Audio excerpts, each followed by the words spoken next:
Yun sedang terburu-buru untuk pergi, tapi tetap mengamati situasi Henianchi lagi untuk memastikan situasi benar-benar stabil. Baru setelah itu dia meninggalkan ruang Flame Mountain. Di Frisbee, hal menarik juga terjadi selama ini.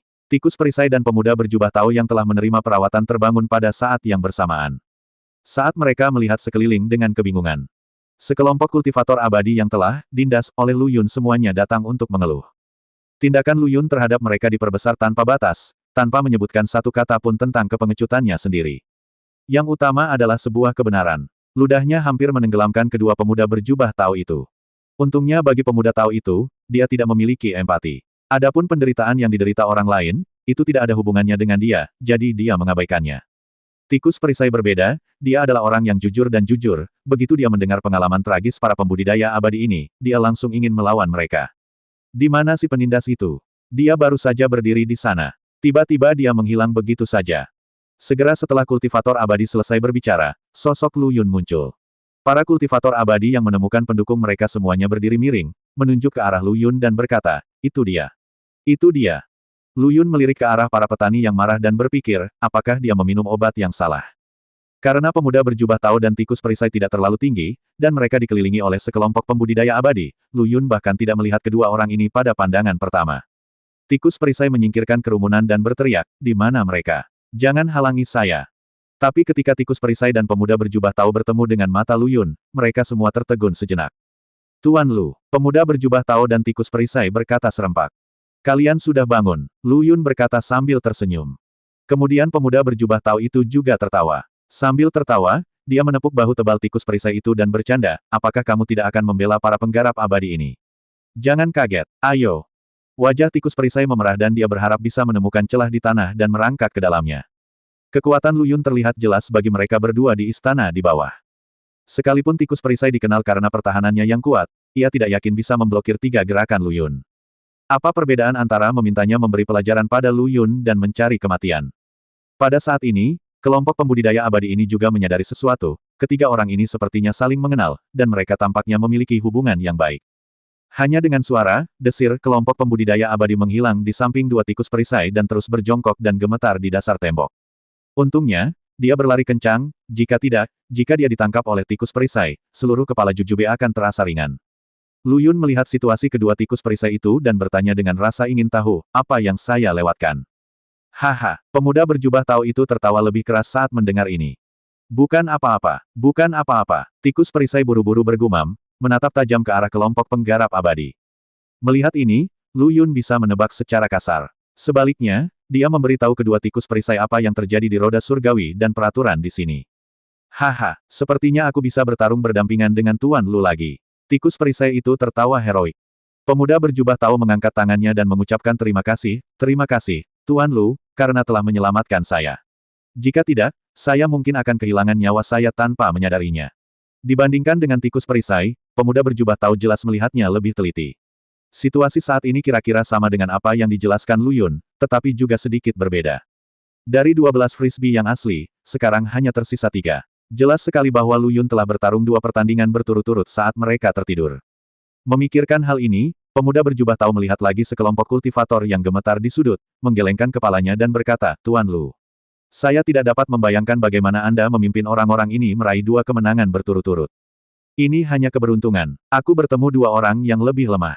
Lu Yun berkata sambil melambaikan tangannya. Pemuda berjubah Tao bukanlah pria berpikiran sederhana dengan anggota tubuh yang berkembang dengan baik seperti tikus perisai. Dia melihat sisa-sisa seragam murid dalam kuil Zhengyang di tanah. Kami tahu bahwa lawan terakhir Lu Yun kemungkinan besar adalah kuil Zhengyang, kekuatan nomor 1 di Pulau Zhongsu. Mengucapkan terima kasih terlalu banyak adalah sia-sia. Aku, Chu Yun, berhutang nyawa pada Tuan Lu. Selama Tuan Lu membuka mulutnya, kamu dapat mengambil nyawa Chu Yun tanpa mengeluh. Pemuda berjubah Tao mengangkat tangannya dan berkata. Setelah menyadarinya, tikus perisai pun buru-buru mengepalkan tinjunya dan berterima kasih. Saya, tikus perisai, adalah orang yang kasar. Saya tidak memiliki tinta sebanyak anak ini, Tuan Lu. Saya tidak bisa berterima kasih padamu cukup atas kebaikanmu. Aku tidak akan berguna untuk melindungi tikus di masa depan, katakan saja. Aku tidak akan samar-samar. Kalian berdua, ini serius. Ini serius. Lu Yun menangkupkan tinjunya dan membalasnya, aku hanya melakukan apa yang seharusnya kulakukan. Ini benar-benar tidak layak bagi kalian berdua. Tuan Lu, apakah Anda meremehkan kami berdua? Kata tikus perisai dengan ekspresi tegas. Lu Yun tersenyum pahit, saudara perisai. Kamu mencoba menghentikanku dengan mengatakan ini. Aku benar-benar tidak bermaksud seperti itu. Kalau begitu sudah beres. Aku akan memanggilmu Tuan Lu. Mulai sekarang, kamu akan menjadi saudaraku, dan aku mengenalimu. Kata tikus perisai seolah-olah itu adalah ujung tanduk banteng. Tetapi tikus perisai tidak tahu bahwa sosok bertanduk hari inilah yang mau tidak mau menyelamatkan nyawanya dan memberinya peluang besar. Lu Yun hanya bisa tersenyum pahit mendengarnya. Bukan karena dia tidak menyukai kurangnya kekuatan keduanya, tapi dia terutama khawatir dia akan menyeret mereka ke bawah. Saudara Lu, jika aku jadi kamu, aku akan membunuh semua penipu ini. Mengapa menyimpannya di sini? Itu adalah sekelompok momok. Tikus perisai menunjuk ke arah kelompok penggarap abadi dan mengutuk. Pada saat itu, kelompok pembudidaya abadi ini sangat ketakutan hingga wajah mereka menjadi pucat. Pupeng di dalam ingin berdiri saat ini. Sayang sekali jika dia mati seperti ini. Dasar bodoh, bukankah kakak Lu baru saja mengatakan itu? Aturan duel ini adalah jika waktunya habis, pemenangnya akan ditentukan oleh jumlah orang. Chu Yun memukul kepala tikus perisai dengan kipasnya. Oh, itu dia, tikus perisai menggaruk kepalanya. Mendengar ini, kelompok pembudidaya abadi diam-diam menghela nafas lega, tetapi mereka tidak menunggu sampai mereka kehabisan nafas. Kata-kata Chu Yun sekali lagi membuat hati para pembudidaya ini terangkat. Tunggu sampai duel selesai. Belum terlambat untuk membunuh. Lagi pula tidak akan memakan banyak tempat. Kenapa terburu-buru? Ide yang bagus. Kenapa aku tidak memikirkan itu? Tikus perisai langsung menerima lamaran Chu Yun. Selamatkan hidupmu. 3 pahlawan. Selamatkan hidupmu. Sekelompok pembudidaya abadi berlutut dan memohon. Kamu cacing penghisap darah, kualifikasi apa yang harus kamu teriakkan minta ampun di sini? Jika aku tidak membunuhmu sekarang, itu sudah merupakan toleransi terbesar bagimu. Kata Chu Yun dengan wajah lembut, nikmati saat-saat terakhirmu. Master Shield, selamatkan hidupmu. Shield, jika kamu berani mengatakan apapun lagi, aku akan membunuhmu sekarang. Kamu berani menipuku sebelumnya dan membiarkan aku menyerang saudara Lu. Sialan, tinju tikus perisai bertabrakan, dan percikan api beterbangan kemana-mana. Kelompok pembudidaya abadi ini hampir putus asa, dan akhirnya mata mereka tertuju pada Lu Yun. Apa, kamu masih ingin memohon padaku, saudara Lu? Tikus perisai memandang kelompok kultivator abadi yang pengecut ini dan menjadi marah, kamu juga layak. Setiap orang memiliki tangan dan kaki, dan berada di alam yang sama, jadi mengapa kita bisa menerima perlindungan orang lain dengan ketenangan pikiran? Melihat para kultivator abadi yang tidak berani mengangkat kepala, Lu Yunxin berkata, orang jahat masih perlu dihukum oleh orang jahat. Dia melambaikan tangannya, oke. Saudara Shield, tidak ada gunanya marah pada sekelompok orang yang tidak ada hubungannya. Benar, saudara Lu harus berpikiran terbuka. Tikus perisai menggaruk kepalanya. Saat ini, Chu Yun menyela, saudara Lu. Siapa yang akan kita lawan selanjutnya? Tak satu pun dari mereka memiliki warna yang sama dengan frisbee yang kita ada di sini. Lu Yun mengangkat kepalanya dan melihat, seperti yang dikatakan Chu Yun. 2 piringan terbang lainnya berkedip dengan cahaya oranye, sedangkan piringan terbang tempat mereka berada berkedip dengan lampu merah. Mungkinkah kita mendapat bye di pertandingan selanjutnya? Lu Yun mengusap dagunya dan berkata, lagi pula, dengan hanya 3 frisbee di lapangan, tidak mengherankan jika salah satu dari mereka mendapat bye. Perasaan yang luar biasa. Kamu tidak perlu berkelahi tetapi kamu bisa menonton pertunjukannya di pinggir lapangan. Begitu Chu Yun selesai berbicara, dia menyadari bahwa Lu Yun tampak khawatir, jadi dia menanyakan alasannya, saudara Lu. Selamat tinggal ini seharusnya menjadi hal yang baik, mengapa kamu begitu khawatir? Senang sekali bisa mengucapkan selamat tinggal. Namun yang membuat Lu Yun bingung adalah bagaimana hal sebaik itu bisa terjadi padanya. Kalian berdua, jangan terlalu cepat bahagia, segalanya mungkin tidak sesederhana kelihatannya. Lu Yun mengingatkan. Saudara Lu, apa maksudmu dengan ini? Mungkinkah ada spesialisasi lain dalam selamat tinggal ini? Tidak, Lu Yun menggelengkan kepalanya, tetapi indera keenam seorang pria memberitahuku bahwa sesuatu yang besar akan terjadi selanjutnya. Indera keenam, bukankah ini hanya dimiliki oleh perempuan? Tikus perisai memandang Lu Yun tanpa sadar, dan tiba-tiba matanya membelalak, mungkinkah saudara Lu? Ayo.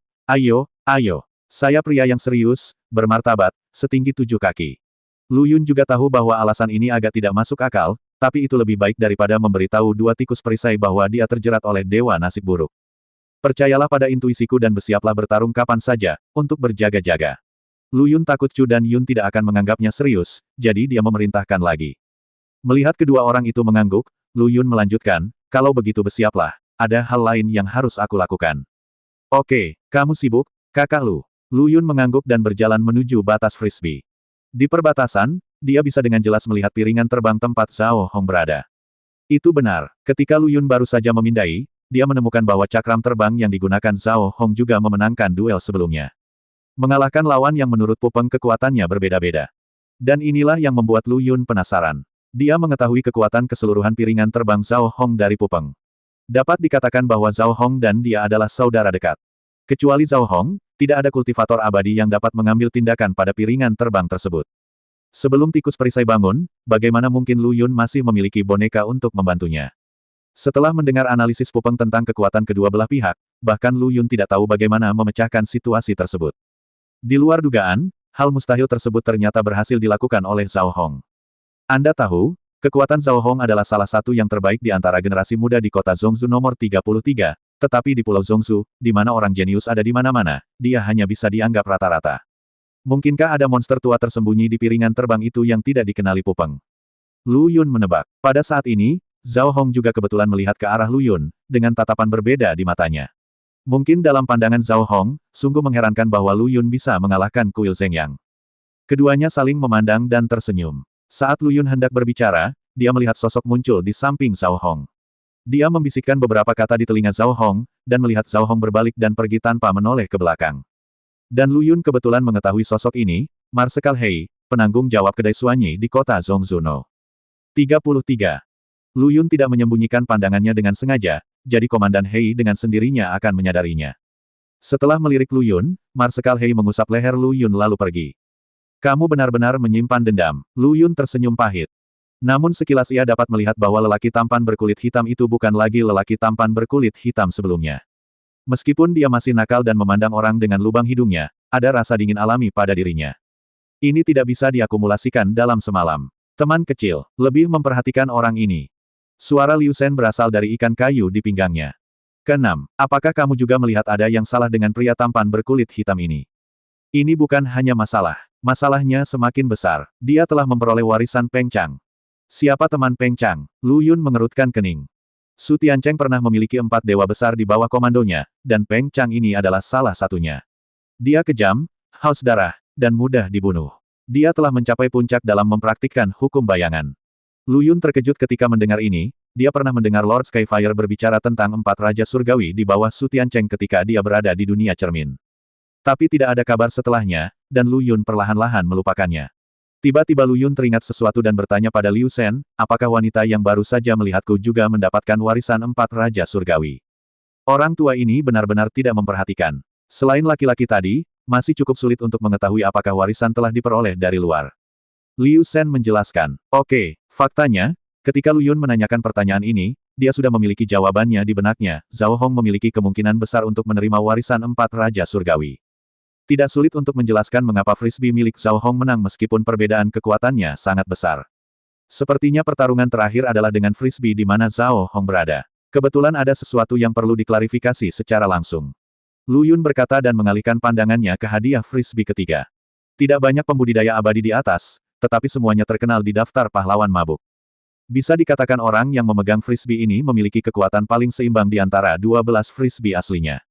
Seharusnya tidak sulit bagi Zhao Hong dan yang lainnya untuk mengalahkan mereka. Seruan tiba-tiba membuyarkan lamunan Lu Yun. Hah, apa itu? Hanya dengan mendengarkan suaranya, Lu Yun mengenali bahwa orang yang mengatakan ini adalah Chu Yun. Ada apa, kakak Chu, saudara Lu? Cepat datang dan lihat apa yang terjadi. Ketika Lu Yun mendengar ini, dia tidak berani menunda dan berlari dengan cepat. Dengan karakter Chu Yun, tidak mungkin dia kehilangan ketenangannya dalam situasi biasa. Tapi Lu Yun, yang baru saja berbalik, tertegun sebelum dia bisa melepaskan kakinya, dan napasnya menjadi cepat. Apa ini? Saya melihat piringan terbang berwarna abu-abu muncul dari udara tipis di ruang yang awalnya kosong. Apa sih piringan terbang abu-abu ini? Kakak Lu. Lu Yun menggelengkan kepalanya, saya tidak tahu. Ini adalah pertama kalinya dia melihat hal yang aneh. Bukankah ini lawan kita selanjutnya? Tikus perisai bercanda. Itu sangat mungkin. Meskipun Lu Yun tidak mau mengakuinya, dia benar-benar tidak bisa mengesampingkan kemungkinan ini, dan itu sangat mungkin terjadi. Sekarang Lu Yun tidak terkejut bahwa hal baik seperti perpisahan akan menimpanya. Cinta sedang menunggu di sini. Tidak ada lawan, kan? Lalu aku akan membuatkan satu untukmu dari udara tipis.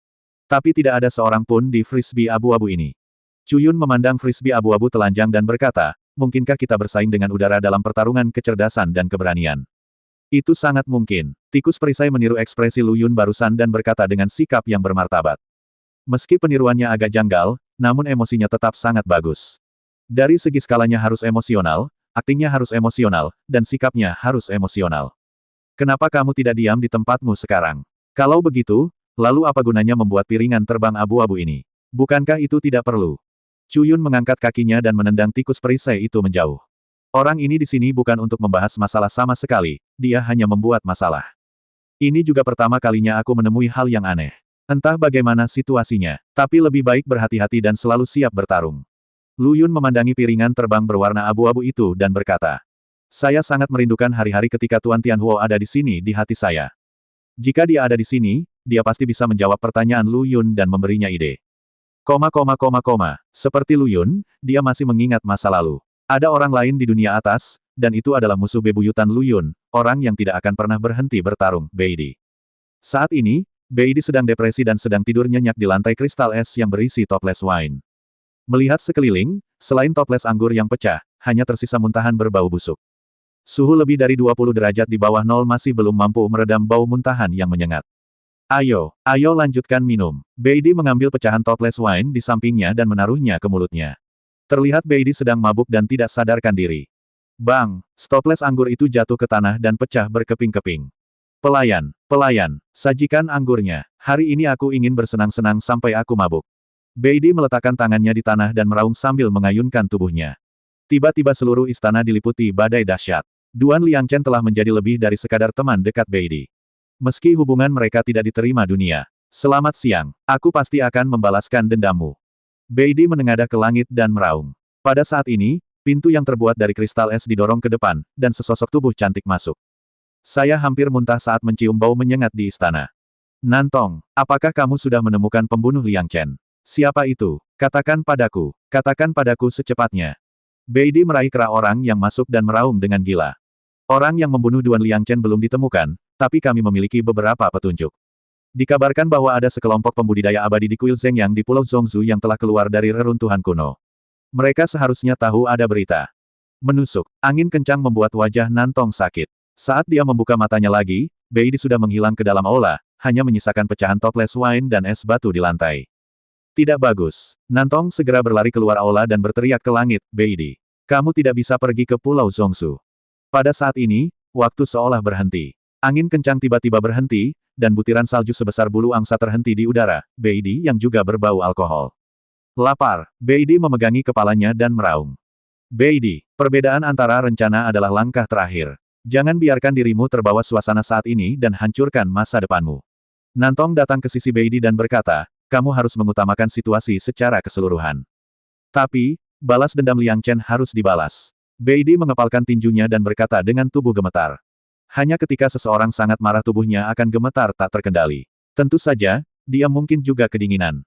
Namun bagi Beidi, yang terakhir ini mustahil. Beidi, rencananya telah mencapai langkah terakhir. Kamu tidak boleh melakukan kesalahan apapun. Aku akan membereskan masalah ini pada waktu yang tepat.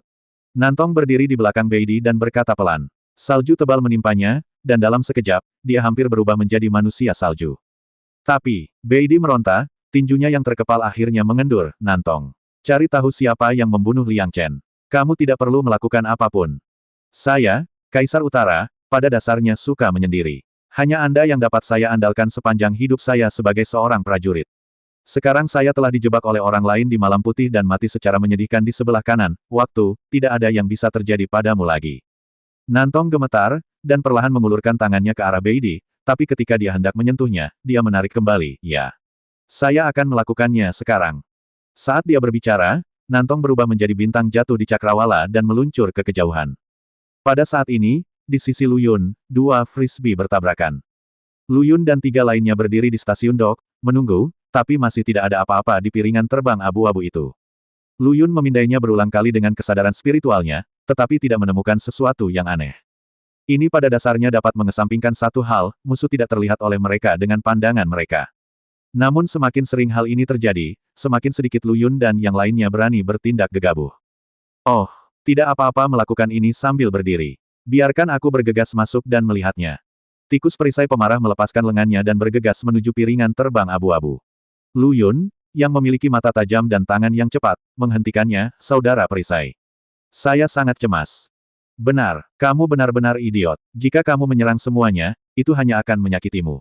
Chu Yun setuju. Tikus perisai, mengapa kamu merasa perkataanmu tidak selalu benar? Apa yang kamu tahu, idiot? Ikuti saja perintah saudara Lu dan itu saja. Jangan punya ide sendiri. Chu Yun melirik tikus perisai dan kemudian menatap Lu Yun, saudara Lu. Menurutmu apa yang harus kita lakukan sekarang? Apa yang dikatakan Brother Shield sebenarnya masuk akal. Menunggu di sini sebenarnya tidak masalah. Apakah kamu mendengarnya? Apakah kamu mendengarnya? Dasar bocah nakal, kakak Lu setuju dengan ideku. Tikus perisai sangat bangga. Saudara perisai, dengarkan dulu apa yang ingin saya katakan. Lu Yun menyela, tetapi saya tidak setuju dengan metode saudara perisai yang terburu-buru. Itu terlalu berbahaya. Benar, dan jika terjadi sesuatu, kakak Lu dan aku harus menemukan cara untuk menyelamatkanmu. Chu Yun mengambil kesempatan ini untuk melakukan serangan balik. Melihat pertengkaran antara musuh Huan Xi, Lu Yun segera turun tangan, jadi saya sarankan Anda melepaskan saya. Pertama-tama, sebelum Lu Yun mengetahui alasannya, dia disela oleh tikus perisai dan Chu Yun secara bersamaan. Tidak. Jelas tidak. Saudara Lu, kamu meremehkanku, tikus perisai. Kata tikus perisai tanpa ragu-ragu. Benar, saudara Lu, lebih baik menyerahkan pekerjaan yang berat dan melelahkan seperti itu kepada orang-orang yang berpikiran sederhana. Seperti benjolan elem bodoh ini. Chu Yun juga mencoba membujuknya. Tikus perisai. Dengarkan apa yang ingin aku katakan dulu. Lu Yun tersenyum pahit dan memberitahunya alasan mengapa dia mengambil risiko ini. Pertama-tama, jiwaku adalah yang paling kuat di antara kita bertiga. Saya langsung bereaksi, dan kedua, meskipun kekuatan fisik saya tidak seseram pertahanan Brother Shield, kekuatan itu tidak serapuh yang Anda lihat. Nyata atau salah? Kakak Lu, aku tidak percaya tubuh fisikmu bisa sekuat itu. Tikus perisai pertama bertanya.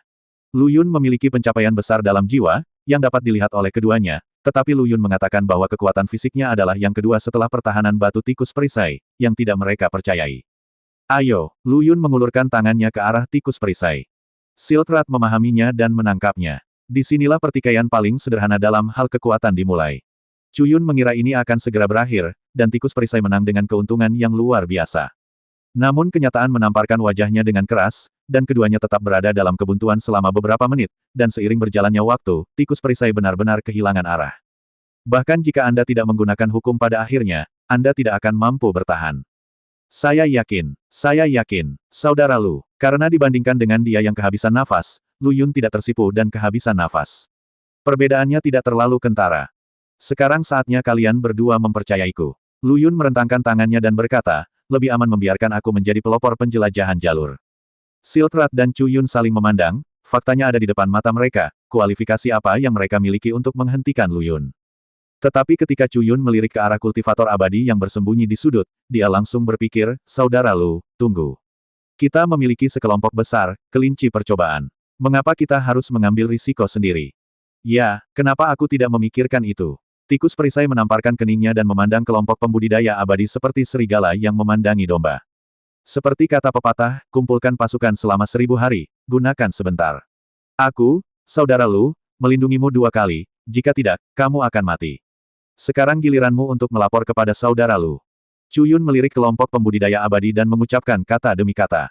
Setiap kalimat seperti palu godam yang menghantam hati para penggarap abadi ini. Sialan, apa kalian benar-benar bisa disebut manusia? Lihat betapa pengecutnya kalian semua.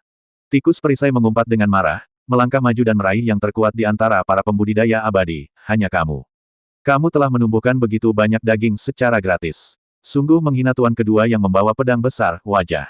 Boneka, bukankah tikus perisai ini memilih wujud asli dari boneka Peng? Orang kuat yang memegang pedang. Lihatlah tatapan kesal di mata pria kuat itu ketika dia menatapnya. Lu Yun mengucapkan selamat tinggal pada Si Ya dan memperkenalkan Nima. Dia benar-benar tidak menyangka bahwa di antara begitu banyak pembudidaya abadi, tikus perisai akan memilih Pupeng Peng. Kalian bertiga, biarkan aku yang melakukannya. Sosok kurus boneka Pupeng Peng berdiri. Kamu sekurus tiang rami, apa gunanya bulu ayam? Kamu bisa diam di tempat yang kamu inginkan untuk menenangkan diri. Tikus perisai bahkan tidak mau repot-repot melihat boneka wayang untuk kedua kalinya. Saudara Shield, biarkan dia datang. Lu Yun menunjuk ke sosok kurus itu dan berkata. Kakak Lu, apa gunanya terlihat kurus sekali? Lebih baik pilih yang kupilih, kuat. Apa memang ada bahayanya? Mungkin aku bisa bertahan sebentar. Tikus perisai menepuk pantat besar orang kuat itu dan berkata, karena dia tidak bisa menjangkaunya lebih jauh lagi. Sebenarnya, saudara perisai, orang kuat yang kamu tangkap adalah dalang. Dan ini bonekanya. Lepaskan bonekanya, dan faktor keamanannya akan jauh lebih tinggi. Lu Yun menjelaskan sambil tersenyum tertahan. Master boneka, tikus perisai memandang pria kuat di depannya dari atas ke bawah, lalu memberikan pukulan kuat lagi, membuat pria kuat itu terhuyung. Ini belum terlalu dini, ini dalang yang menjelaskan. Boneka, kamu juga telah melihat bahwa aku telah mencoba yang terbaik untuk membantumu. Lu Yun berkata sambil mengangkat bahu. Pupeng memutar matanya ke arah Lu Yun, tidak berkata apa-apa, dan langsung memukul pantatnya dengan meriam listrik. Pria kekar, yang beratnya 200 kg dan tinggi 2,23 meter, berbaring di tanah sambil berbunyi. Kamu berani memfitnahku, kakak Lu. Aku membuatmu malu. Jangan berpikir bahwa hanya karena kamu adalah dalang, aku akan meremehkanmu. Tikus perisai menggerakkan tinjunya, tampak bersemangat untuk mencoba. Jika dia merasa orang kuat ini memiliki ketidakpuasan, dia mungkin akan segera mulai bertarung. Untungnya, Pupeng mampu membungkuk dan meregangkan tubuh, jadi dia tidak berhadapan langsung dengan tikus perisai. Jika tidak, Lu Yun akan tetap menjadi orang yang berkepala besar. Pupeng naik dari tanah tanpa mengucapkan sepatah kata pun dan terlatih-tatih menuju persimpangan kedua frisbee. Lu Yun yang berada di belakangnya dapat melihat dengan jelas bahwa anus Pupeng semakin besar dan kecil. Saya harus mengatakan bahwa meskipun metode Silk Rat agak sederhana dan kasar, efek pembesaran bokong tidak ada bandingannya. Saat boneka itu perlahan mendekat, perhatian Lu Yun dan yang lainnya kini terfokus pada boneka itu. Takut kehilangan setiap detailnya. Namun yang memalukan adalah setelah boneka tersebut benar-benar menginjak frisbee abu-abu tersebut, tidak terjadi apa-apa. Lu Yun dan yang lainnya saling memandang dengan mata besar dan mata kecil, tidak bisa berkata-kata. Setelah melakukan ini dalam waktu yang lama, saya malah membuat diri saya takut. Saya berjuang dengan udara untuk waktu yang lama. Sialan, betapa membosankannya orang yang merancang lingkaran sihir ini. Bukankah ini benar-benar sakit? Kata tikus perisai tanpa ragu-ragu. Meskipun Lu Yun tidak mau mempercayainya, fakta berbicara lebih keras daripada kata-kata. Memang tidak ada yang salah dengan frisbee abu-abu ini. Apa yang harus kita lakukan selanjutnya? Saudara Lu, tanya Cu Yun sambil memegang dahinya. Lu Yun menggelengkan kepalanya, saya tidak tahu. Kita tidak bisa membiarkan kita menghancurkan frisbee ini, kan? Pada saat ini, tikus perisai yang ceroboh bahkan berjalan langsung. Perubahan aneh juga terjadi pada saat ini, dan piringan terbang berwarna abu-abu mulai bergetar hebat. Melihat ini, Lu Yun buru-buru berteriak, saudara perisai. Cepat kembali. Tikus perisai mengetahui hal ini dengan sangat baik, tetapi kakinya sepertinya menempel di tanah pada tahun 502, tidak bisa bergerak sama sekali. Kakiku terus bergerak. Dasar bodoh. Biarkan kamu berlarian tanpa melakukan apapun. Meskipun kata-kata Cu Yun sedikit sarkastik, tubuhnya bergegas menuju piringan terbang abu-abu. Namun pada saat ini, piringan abu-abu yang bergetar hebat itu tiba-tiba kembali tenang. Tikus perisai yang terikat juga mendapatkan kembali kebebasannya. Dia tidak berani tinggal sebentar dan segera meninggalkan tempat yang benar dan salah. Apa yang terjadi? Cu Yun benar-benar bingung dengan piringan terbang abu-abu itu. Situasi Lu Yun mirip dengan Cu Yun, dan dia juga tidak mengerti jenis obat apa yang dijual di labu tersebut. Namun apa yang terjadi selanjutnya membuat semua orang tercengang. Pada piringan terbang abu-abu, terdapat replika skala penuh dari semua orang di piringan terbang tempat Lu Yun berada. Sekilas, kecuali warnanya yang lebih gelap, modelnya hampir sama. Lihat di mana kamu berada. Seru Cu Yun. Lu Yun dengan cepat melihat ke arah jari orang lain dan tertegun. Di piringan abu-abu itu, sosok lelaki tua dan lelaki muda tampak begitu mencolok. Bukankah dia anak nakal awet muda yang masih koma? Itu juga direproduksi. Apa yang sebenarnya terjadi? Tanya tikus perisai dengan terengah-engah. Aku tidak tahu. Tapi hati-hati semuanya. Bersiaplah untuk bertarung kapan saja. Pedang Taya telah muncul di tangannya, dan Lu Yun mengambil posisi bertarung. Lu Yun pada piringan terbang abu-abu sebenarnya memiliki postur yang sama dengan lukisan labu. Setelah mendengar peringatan Lu Yun, tikus perisai dan yang lainnya tentu saja tidak berani mengabaikannya, dan mereka semua waspada. Pada saat ini, anak laki-laki nakal awet muda di atas piringan terbang abu-abu itu melambaikan tangannya. Entah itu penampilan Lu Yun dan yang lainnya, atau model gemetar yang bersembunyi di sudut, mereka semua bergegas menuju Lu Yun dan yang lainnya. Bertarung dengan satu rencana. Semuanya, hati-hati, kata Lu Yun, bukan mundur tapi maju. Dia ingin melihat seberapa mampu penipu ini. Dentang, dentang, dentang. Energi pedang Jue-Jue bertabrakan di udara, tidak peduli betapa liciknya energi pedang Lu Yun, semuanya diblokir oleh si penipu. Dan dia masih menggunakan gerakan yang sama dengannya. Menarik, Lu Yun sedikit mengangkat sudut mulutnya, bisakah kamu menangkap ini? Api berwarna merah darah muncul dan berubah menjadi dua naga api, muncul kembali yang palsu. Ilmu pedang bisa direproduksi, tapi api unik di dunia tidak bisa ditiru oleh orang palsu sepertimu. Namun detik berikutnya, Lu Yun tercengang. Naga api berdarah dengan momentum yang begitu kuat ini tidak membakar yang palsu menjadi abu. Sebaliknya, ia menyelinap ke dalam tubuh palsu dan diambil alih olehnya. Terima kasih atas traktirannya. Penipu itu benar-benar berbicara. Ini mengejutkan Lu Yun lagi dan membangkitkan keinginannya untuk bertarung. Jangan terburu-buru mengucapkan terima kasih. Makan malam besar masih akan datang. Lu Yun membanting kaki kirinya ke tanah dan bergegas menuju yang palsu lagi. Pedang Taya di tangannya bersinar dengan cahaya dingin. Serangkaian tabrakan lainnya membuat Lu Yun memahami sepenuhnya apa artinya diajar oleh seorang master, dan Anda tidak dapat menghentikan gerakannya. Sangat mustahil untuk mematahkan triknya. Bahkan ada saat ketika Lu Yun merasa seperti sedang berkelahi dengan dirinya sendiri di depan cermin. Hah, cermin, mungkinkah? Lu Yun melihat kepiringan terbang abu-abu, dan sebuah cahaya muncul di kepalanya. Kalau begitu, tidak mengherankan. Pria ceria itu awalnya sangat bangga, tapi dia melihat mata Lu Yun tertuju padanya. Mengetahui ada sesuatu yang tidak beres, dia segera mengatakan sesuatu untuk memprovokasi Lu Yun, di mana kamu mencari? Apakah kamu takut dan ingin melarikan diri? Mencoba menggunakan metode ini untuk membuat marah Lu Yun dan mengganggu pikirannya. Tapi metode provokasi tingkat rendah seperti itu tidak ada gunanya bagi Lu Yun. Lu Yun bahkan ingin tertawa sedikit. Saya khawatir bukan hanya organisme bersel tunggal yang terpengaruh. Sebelum dia selesai berbicara, dia mendengar auman tikus perisai di sebelahnya, kamu baru saja menyusunnya. Jika kamu berani menyebutku pengecut, aku akan menghajarmu sampai mati. Lu Yun, hai, seseorang benar-benar tertipu. Saat ini, Chu Yun memandang Lu Yun, saudara Lu. Sepertinya kamu juga menyadari ada yang tidak beres. Lu Yun mendorong kembali barang-barang yang menggelegak itu dan mengangguk ke arah Chu Yun, saya bisa melihat beberapa petunjuk, tapi saya masih harus melihat Anda untuk memecahkannya. Saudara Chu. Dari segi formasi, Chu Yun jelas lebih profesional dari Lu Yun. Tidak masalah. Tapi kita membutuhkan bantuan saudara Lu. Chu Yun menunjuk ke arah anak laki-laki nakal awet muda yang tidak bergerak dan berkata, kamu harus membantuku menghentikannya. Jangan khawatir, pegang aku, kata Lu Yun sambil menepuk dadanya. Pada saat ini, penipunya juga sedang cemas, dan gerakannya menjadi panik. Ini memberi Lu Yun kesempatan untuk mengambil keuntungan darinya. Dia menemukan kelemahannya dan langsung menusuk dengan pedangnya, sehingga merugikan lengan palsu itu.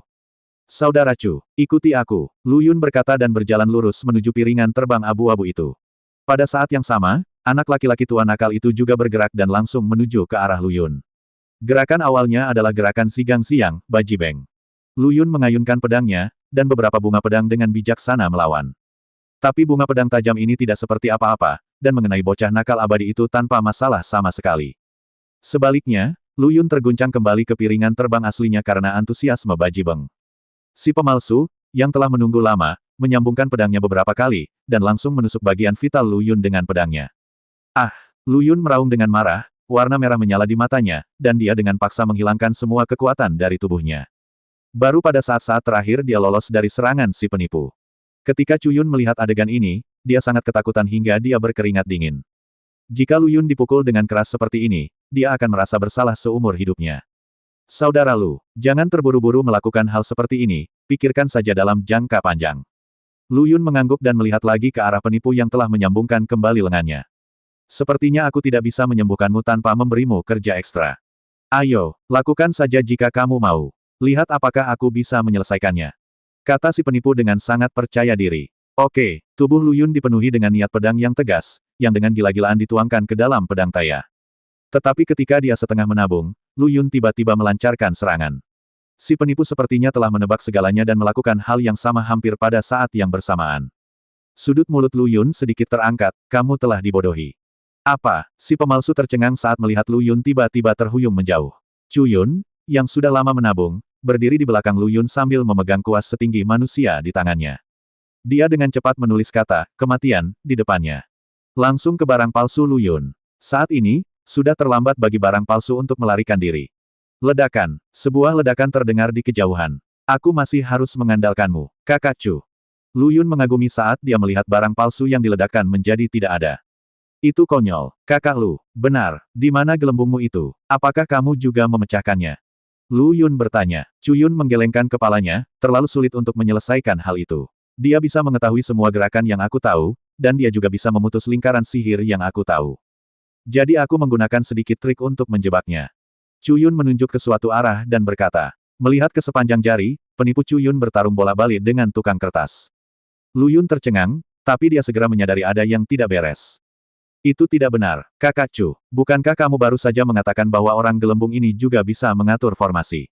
Secara logika, dia seharusnya bisa segera memecahkannya. Chu Yun sedikit mengangkat sudut mulutnya dan berkata, tetapi bagaimana jika ini bukan saya yang melakukannya? Dan bahkan saya tidak tahu bagaimana cara memecahkannya.